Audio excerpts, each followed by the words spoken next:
Parang nararamdaman ko na malapit nang dumating ang Panginoon. Bumalik tayo at natuklasan natin na ang tahanan ay isang regalo pala ito.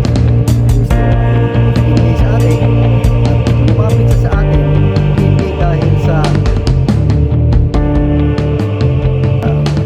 ang title po natin ay At Home with God. Kung napapansin nyo po, laging tahanan o yung ang topic natin ay tahanan ng Diyos kasi parang nararamdaman ko na malapit nang dumating ang Panginoon, pero dapat natin paghandaan ang mga ito. Matagpuan po natin sa Revelation chapter 21 verse 1. Pagkatapos nito, nakita ko ang isang bagong langit at isang bagong lupa. Wala na ang dating langit at lupa, wala na rin ng dagat. Anyway, meron pang dumadaan na aeroplano. Parang gusto ko na po sumakay at umuwi ng Pilipinas. So mainit pa rin po ang panahon dito at sa ngayon po ay malapit ng mag-October.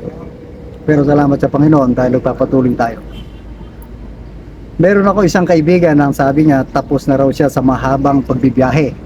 Tapos lumipat siya sa ibang lugar, bagong tahanan, at pagkalipat niya, bumalik uli sila sa dati nilang tahanan o tirahan makalipas ilang taon. Pero sa kanilang pagbabalik na yon ay meron silang mga daan na unfamiliar na sa kanila.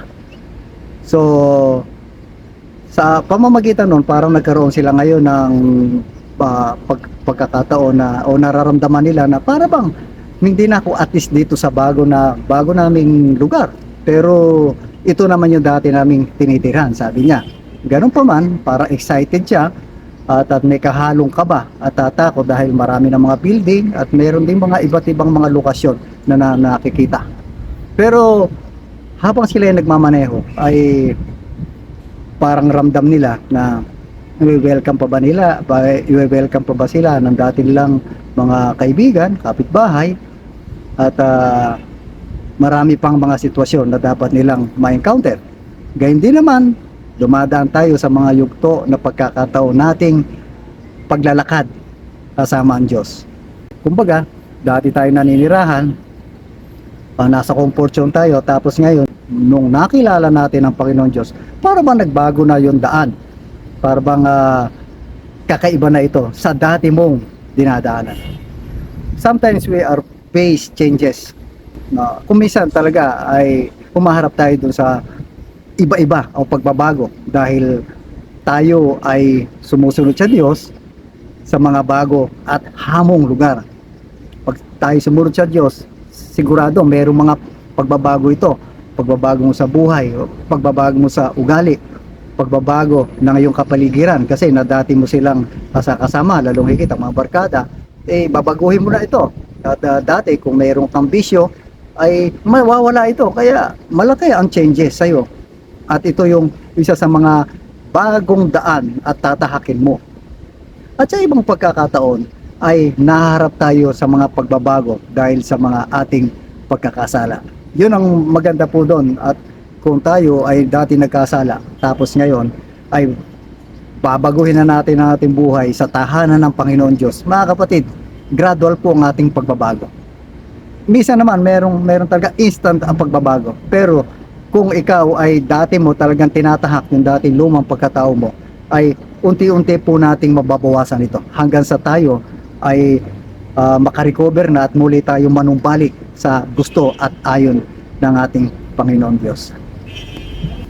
Alin man sa mga paraan natin o kinikilala natin na tayo ay nasa hindi pamilyar na lugar, lalong higit pag malapit na tayo sa Panginoon Diyos, ipaparamdam sa atin ngayon ng Panginoon Diyos natin na tayo ay welcome sa kanyang tahanan.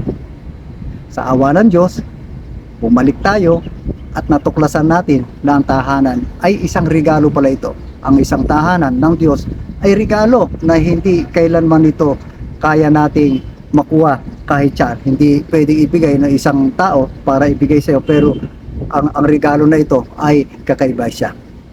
Malinaw na ipinakita ng Biblia, ang ating espiritual na tahanan ay kasama ng Diyos bilang isang bagay na hindi natin makakamit sa sarili nating pagsisikap. Ano man ang pagsisikap natin, hindi natin kayang kuhanin ang tahanan ng Panginoon Diyos dahil mismo ang Panginoon ang lumapit sa atin. Sa halip ay makakita natin ang ating sariling tahanan, lumapit sa atin ang Diyos. Isipin nyo mga kapatid, mga magulang, lumapit ang Diyos, dinala niya ang tahanan. Nangyari ito nang dumating si Kristo. Mga kapatid, si Kristo ay binigay sa atin at lumapit siya sa atin hindi dahil sa tayo ay mabuti, kundi dahil tayo ay makasalanan, kaya lumapit ang Kristo sa atin ngayon. Kaya yung tahanan lumapit sa atin na magbibigay ito ng kaliwanagan. Sa halip na tayo ay lumalayo, pero ang Diyos lumalapit sa atin. Kaya mahal na mahal tayo ng Panginoon. Nangyari ito nang dumating si Kristo sa buhay natin. At dahil dito, ang kaligtasan ay lumapit sa atin. Dadalhin ng Diyos ang langit para sa atin upang pawiin lahat ng ating mga kasalanan. Mga kapatid, inuulit ko, lalapit sa atin ng tahanan dahil ang Diyos ay siyang mismo ang lumapit sa atin. Si Jesus Christ ay lumapit sa atin. Samantalang tayo malayo, inabot niya tayo. Mga kapatid, kung nasang lugar ka man ngayon, kung ikaw ay malayo pa rin sa Panginoon, patuloy kang hahanapin ng ating Panginoon. Hindi siya magsasawa na sa iyo ay lumapit. Hindi siya magsasawa na sa iyo ay magsalita. At hindi kailanman siya magsasawa na sa atin ay magmahal. Sa pangalan ng Ama, ng Anak, Banal Espiritu Santo. Amen. At amen.